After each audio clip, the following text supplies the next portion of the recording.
Profesor Carlos, muy buenas tardes. Mi nombre es Francisco Navarro, estudiante de Administración de Empresas. Y bueno, en la tarde de hoy le voy a hablar sobre la ley 2014 del año 2019.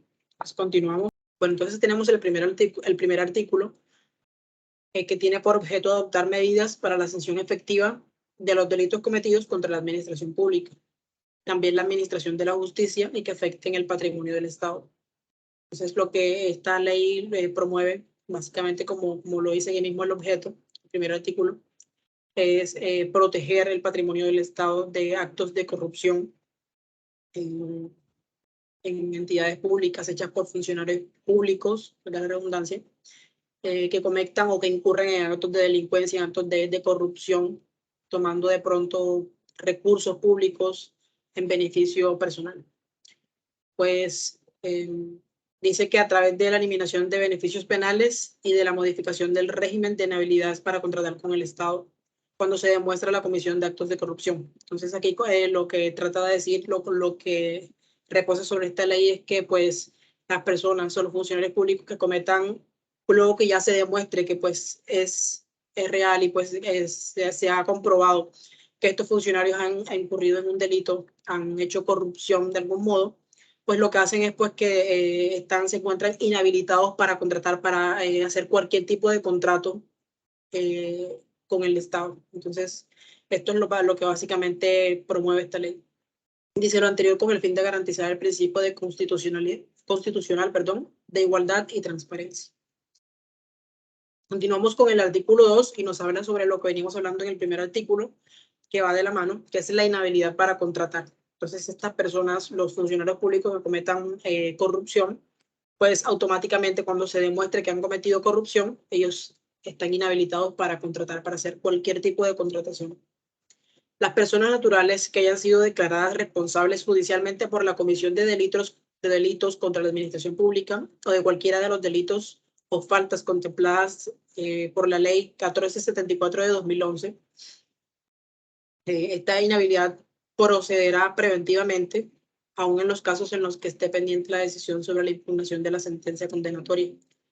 Y asimismo, la inhabilidad se extenderá a las sociedades de las que hagan parte de dichas personas en calidad de administradores, representantes legales, miembros de junta directiva o de socios controlantes. Entonces, estas personas, que son personas naturales, pues quedarán inhabilitados de sus cargos, de los cargos que estén tal vez los cargos que ellos tengan en ese momento, entonces pues quedarán inhabilitados inmediatamente.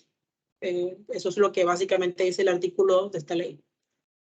Continuamos con el artículo 38G, que dice la ejecución de la pena privativa de la libertad se cumplirá en el lugar de residencia o morada del condenado cuando haya cumplido la mitad de la condena y concurran los presupuestos contemplados en los numerales 3 y 4 del artículo 388. Lo que el artículo 38G menciona es que luego de que se haya cumplido la mitad de la condena que se le haya impugnado, que se le haya atribuido a la persona, podrá cumplir, como bien se dice, casa por cárcel, la mitad de su condena. Es decir, la primera mitad de la condena puede hacerla en la cárcel, en un centro penitenciario asignado, y la segunda parte, la segunda mitad de la condena la puede hacer, como dice aquí, en su lugar de residencia o morada. Pero hay excepciones, entonces en estos casos son cuando el condenado pertenezca al grupo familiar de la víctima o en aquellos eventos en que fue sentenciado por alguno de los siguientes delitos del presente código, ya sea genocidio contra el derecho internacional humanitario, desaparición forzada, secuestro extorsivo, tortura, desplazamiento forzado, tráfico de menores, uso de menores de edad para la comisión de delitos, tráfico de migrantes, entre otros. Hay muchísimos delitos pues, que se atribuyen a este caso. Entonces continuamos con el artículo 29, que habla de la reclusión en casos especiales. O sea, aquí, cuando el hecho punible haya sido cometido por personal del Instituto Nacional Penitenciario y Carcelario, funcionarios y empleados de la justicia penal, cuerpo de policía judicial y del Ministerio Público, servidores también públicos de elección popular, por funcionarios que gocen fuero legal o constitucional ancianos o indígenas también, la detención preventiva se llevará a cabo en establecimientos especiales. Serán designados según sea el caso.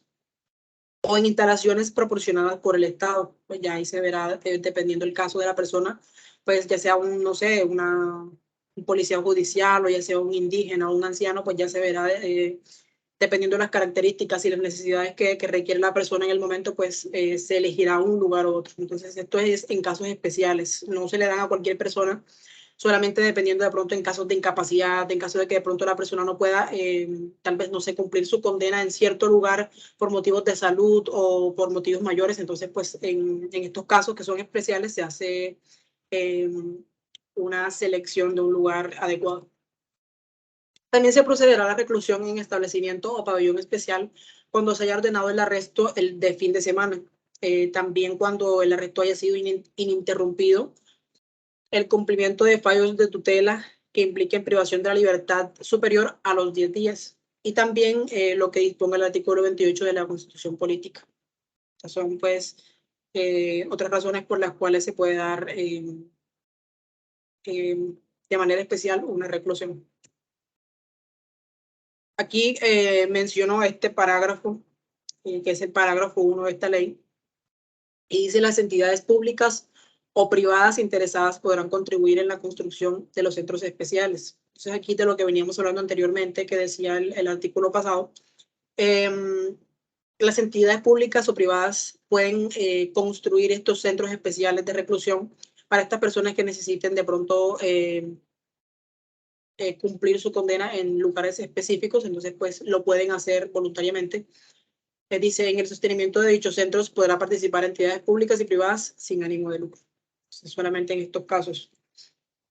El artículo 9 dice lo siguiente: de las inhabilidades e incompatibilidades sobrevinientes.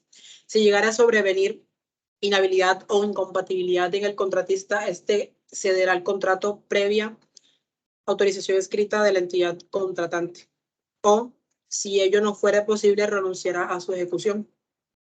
Cuando la inhabilidad o incompatibilidad sobrevenga en un proponente dentro de un proceso de selección, se entenderá que renuncia a la participación en el proceso de selección y a los derechos surgidos del mismo. El artículo 17b habla sobre los efectos de la sentencia judicial por actos de corrupción. Una vez en firme la ejecutoriada la sentencia judicial que determina la comisión de delitos contra la administración pública o de cualquiera de los delitos contemplados en el literal J del artículo 8 de la Ley 80 de 1993, se hará exigible por parte de la administración la cláusula penal pecuniaria.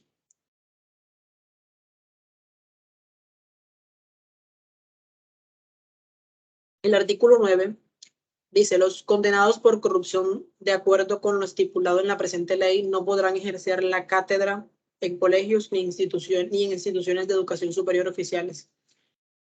Cuando una persona, un funcionario público, es acusado y ya pues se ha probado que ha cometido actos de corrupción, esta persona ya no podrá dar clases, no podrá ejercer cátedras o hacer ponencias en instituciones de educación oficiales del país.